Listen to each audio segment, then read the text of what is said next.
नमस्कार दोस्तों, जय महाकाल, जय माता शमशानी। आज के वीडियो में मैं कंचन काया अप्सरा की साधना दे रहा हूँ। सबसे पहले तो इस साधना के कुछ लाभ मैं आपको बता देता हूँ। इसके लाभ इस प्रकार से हैं कि ये अप्सरा सिद्ध होने के पश्चात साधक को आकर्षण की शक्ति प्रदान करती है, जिस शक्ति के से साधक जो है किसी भी व्यक्ति, पुरुष, स्त्री, किसी को भी अपनी तरफ आकर्षित कर सकता है। इसके अलावा वशीकरण, मोहन जैसी क्रिया ये साधक के लिए करती है।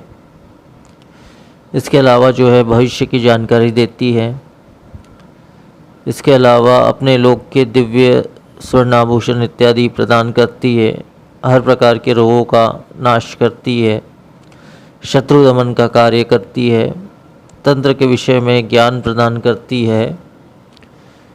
ये हमारे सारे सांसारिक कार्य, चाहे वो लौकिक हो अलौकिक हो, वो बनाती है हमारे, तथा अपने लोक के दिव्य वस्तुएं हमें प्रदान करती है।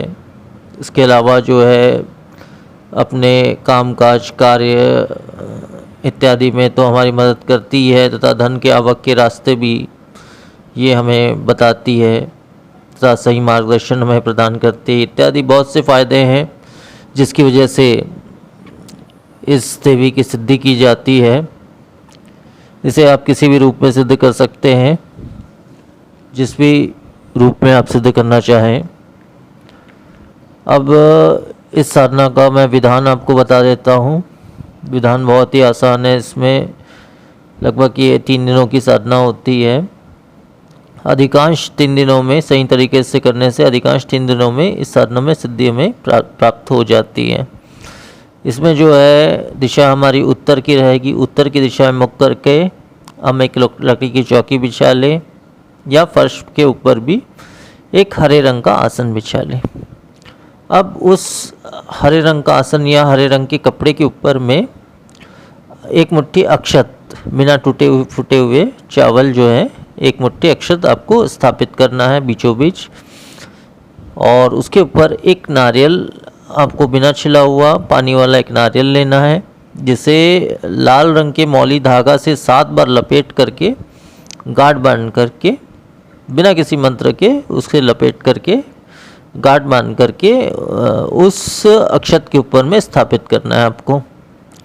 इसके बाद जो है सफ़ेद पुष्पों से उस आसन को बहुत ही अच्छे से आपको सजा लेना है, तथा केवड़े के इत्र का छिड़काव बहुत ही अच्छे से आपको कर लेना है। इस साधना का समय जो रहेगा आपका शुक्ल पक्ष के किसी भी सोमवार से आप इस साधना को शुरू कर सकते हैं। रात्रि 11 के बाद से आप इस साधना को कर सकते हैं। शुक्ल पक्ष के किसी भी सोमवार से रात्रि 11 के बाद से आप इस साधना को कर सकते हैं। तो इस प्रकार से जो है आपको साधना करनी है।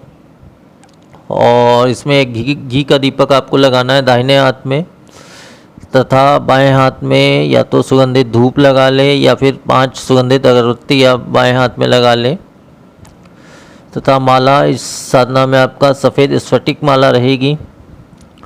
इस माला से आपको रोज़ाना 8 माला, आपको इस उक्त मंत्र का जो मैं आपको बताने वाला हूँ उस मंत्र का 8 माला आपको पाठ करना है। वैसे तो अधिकांश ये 3 दिनों में सिद्ध हो जाती है ये साधना, परंतु किसी भी कारणवश अगर 3 दिन में सिद्ध नहीं होती है आपको, तो आपको इस साधना को छोड़ना नहीं है। यहीं पे इंसान गलती कर जाता है कि आदमी अधिकांश साधना 2 दिन में नहीं सिद्ध हो रही है, 1 दिन में नहीं हो रही है, तो उसको छोड़ देता है। तो उसको छोड़ना नहीं है, उसको तब तक करना है जब तक वो साधना सिद्ध नहीं हो जाती।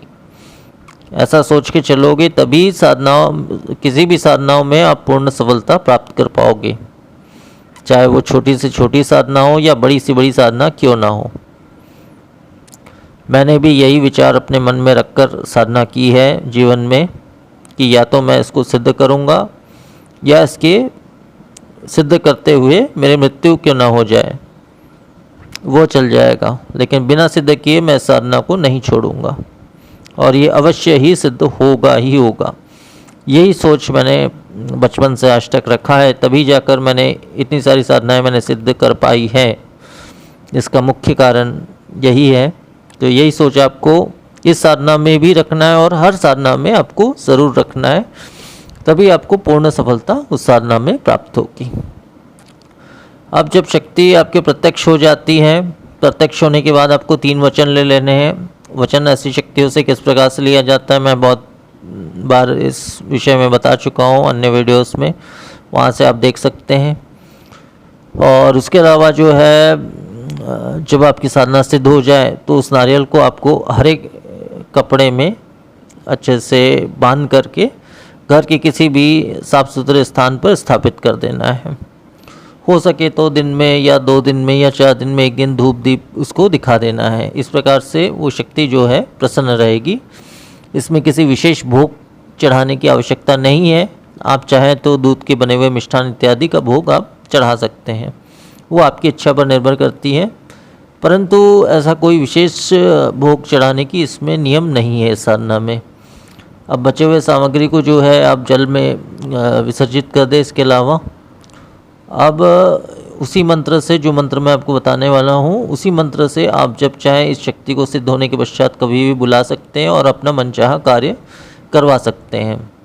इस शक्ति को आप प्रेमी रूप में भी सिद्ध कर सकते हैं, इसमें भी कोई किसी भी प्रकार की समस्या नहीं आती है, तथा लौकिक सुखों की आप पूर्ण प्राप्ति कर सकते हैं इस शक्ति के द्वारा।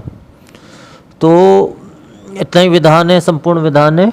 अब मैं वो विशेष मंत्र बता दे रहा हूँ जिसको आपको 8 माला रोजाना पाठ करना है, जिस मंत्र से इस शक्ति को आपको सिद्ध करना है। वो विशेष मंत्र बता देता हूँ। इस मंत्र को अलग से सिद्ध करने की आवश्यकता नहीं है, ये मंत्र स्वयं में सिद्ध मंत्र है।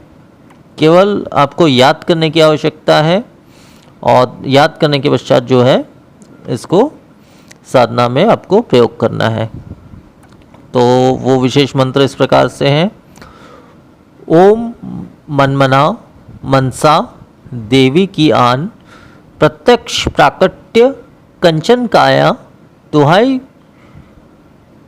गोरखनाथ की। मंत्र एक बार फिर से बोल रहा हूँ। मनमना मनसा देवी की आन, प्रत्यक्ष प्राकट्य कंचन काया, दुहाई गोरखनाथ की। तो मंत्र बस इतना ही है और इतना ही संपूर्ण विधान है इस साधना का। तो आज की वीडियो में फिर इतना ही। नमस्कार।